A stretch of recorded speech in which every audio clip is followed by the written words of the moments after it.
22 जानेवारीला मोठा उत्सव आहे।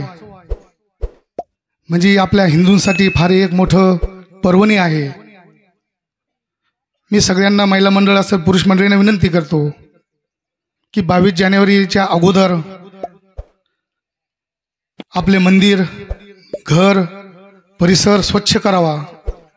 जशी आपण दीपावली साजरी करतो त्याच पद्धतीनं आपल्याला 22 जानेवारी साजरे करायचं आहे।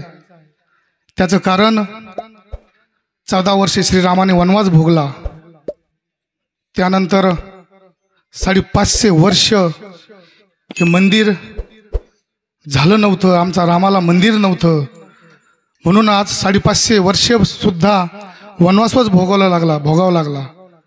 पण मोदी साहेबांच्या रूपामध्ये आज आपण आपल्या डोळ्याने आपण हा महोत्सव बघत आहोत।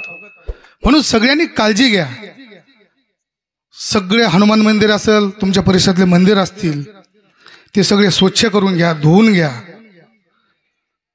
दुसरं असं, आज महाराज आज 12 जानेवारी स्वामी विवेकानंदांची जयंती आहे।